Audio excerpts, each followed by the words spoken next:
16 of exercise 3.3 इसमें देखिए हमें एक मैट्रिक्स ए गिवन है 2 - 1 3 1 और उसके लिए वेरीफाई हमें करना है ए इनवर्स का transpose should be equal to A transpose inverse. यानी क्या मतलब है कि पहले आप मैट्रिक्स ए का इनवर्स ले लें फिर उसका ट्रांसपोज लें और राइट हैंड साइड पे आप पहले ट्रांसपोज लेके फिर इनवर्स ले लें। लेट्स सी हम इसको स्टार्ट करते हैं। We are given matrix A 2 - 1 3 1 तो हम पहले इसका इनवर्स a फाइंड करेंगे that is equal to adjoint of a over determinant of a। Inverse आप पहले भी कई बार कर चुके तो पहले हम डिटरमिनेंट ऑफ a कैलकुलेट करेंगे 2 - 1 3 1 सो डायगोनल एंट्रीज का प्रोडक्ट 2 अंदर 2 plus 3 that is equal to 5। a determinant हमारे पास 5 आ गया। अब आप इसका एडजॉइंट ले लें। एडजॉइंट ऑफ a कैसे लेते हैं? डायगोनल एंट्रीज की प्लेस चेंज कर दी, नॉन डायगोनल का साइन चेंज कर दिया, ये आ गया adjoint. Now you can calculate A inverse that will be equal to 1 over 5 into 1 1 minus 3 and 2. So अब आप इसको डिवाइड कर दें 5 से 1 over 5 1 over 5 minus 3 over 5 2 over 5। तो अब हम यहाँ पर इसका ट्रांसपोज ले लें। ये आपके पास फर्स्ट इक्वेशन आ जाएगी 1 over 5 minus 3 over 5 2 over 5। This is your equation number 1। ये आ गई लेफ्ट हैंड साइड। अब हम लेते हैं राइट हैंड साइड। ये हमारे पास लेफ्ट हैंड साइड के लिए हमने सॉल्व किया। फिर दोबारा मैट्रिक्स ए लिखेंगे 2 - 1 3 1। अब आप पहले इसका ट्रांसपोज लें 2 - 1 3 1। अब आप इसका इनवर्स निकालें यानी a ट्रांसपोज का inverse that should be equal to adjoint of a transpose divided by a transpose का डिटरमिनेंट। तो सबसे पहले हम a ट्रांसपोज का डिटरमिनेंट लेंगे 2 3 - 1 1 you will get 2 plus 3 that is equal to 5। Determinant same आया जैसे a का आया था वही इसमें ट्रांसपोज का डिटरमिनेंट है। हमने ये प्रॉपर्टी डिटरमिनेंट से जब पढ़ी थी तो ये पहली प्रॉपर्टी में भी हमने देखा दैट इज इक्वल टू 5। अब आप इसका एडजॉइंट ले लें। Adjoint of a transpose diagonal entries की प्लेस चेंज कर दें।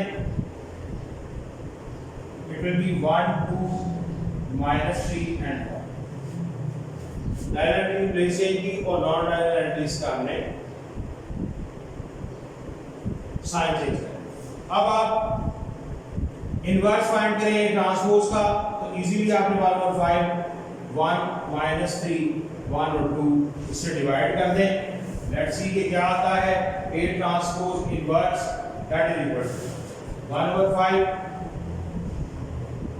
minus 3 over 5 1 over 5 2 over 5। ये आपके पास इक्वेशन नंबर 2 आ। अब इक्वेशन 1 और 2 को कंपेयर कर लें।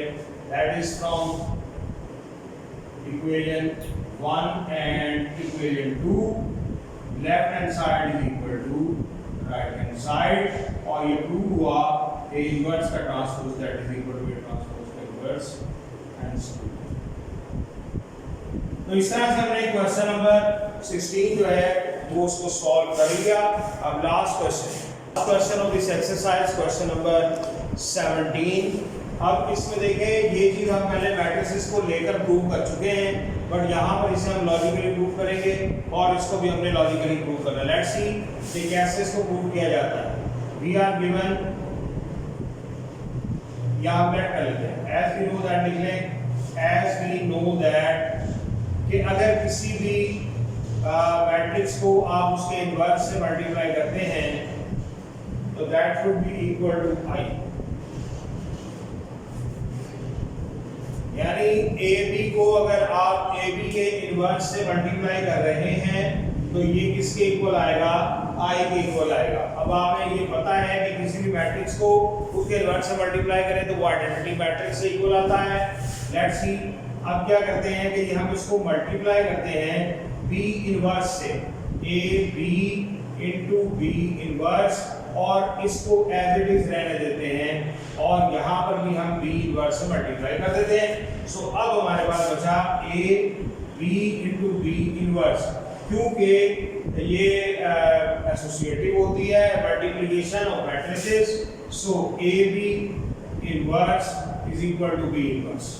अब B into B inverse because B into B inverse will be equal to I तो ये आ जाएगा A into I और ये हमारे पास है AB whole inverse is equal to B inverse. अब हम मल्टीप्लाई करते हैं from right side A inverse से सो ये तो a रह जाएगा, एक स्टेप और कर ले और उसके बाद मल्टीप्लाई कर दें। So a into a inverse right side से मल्टीप्लाई किया, a b इनवर्स को हम नहीं छेड़ रहे, b inverse into a inverse ये फिर a into a inverse is equal to i, तो यहाँ पे आ गया i into a b whole inverse is equal to b inverse into a inverse, और i के साथ कोई भी मैट्रिक्स मल्टीप्लाई हो वही मैट्रिक्स आंसर आता है। So a b whole inverse will be equal to b inverse into a inverse hence 2। इस तरह हमने ये फर्स्ट पार्ट जो है वो प्रूव कर दिया। सिमिलरली आप इसको देखें सेकंड प्रूफ को। सेकंड प्रूफ किस तरह से हम प्रूव करेंगे, let's see. As we know that कि अगर a को a इनवर्स से मल्टीप्लाई करें तो that is equal to i, हम पहले भी कर चुके हैं। दैट मीन किसी भी मैट्रिक्स को इसके इनवर्स से मल्टीप्लाई करें that will be identity matrix. So taking inverse on both sides, दोनों साइड पे आप इनवर्स ले लें, a inverse whole inverse is equal to i inverse. So you will write, अब आपको पता है कि बाद वाले मैट्रिक्स का इनवर्स पहले लिखते हैं, a इनवर्स का इनवर्स आ जाएगा फिर a इनवर्स, तो i का इनवर्स i होता है, उससे कोई फर्क नहीं पड़ता।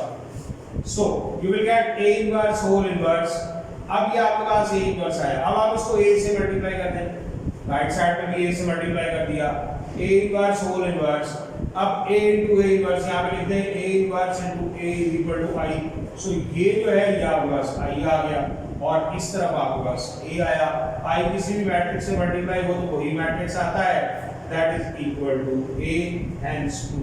जिस तरह से हमने ये प्रूव किया लॉजिकली, इसी तरह ये आ गया hence 2। So it was our last question of this exercise. So exercise 3.3 is ended. Now we are going to solve exercise 3.4 इंशाल्लाह नेक्स्ट लेक्चर से 3.4 स्टार्ट करते हैं।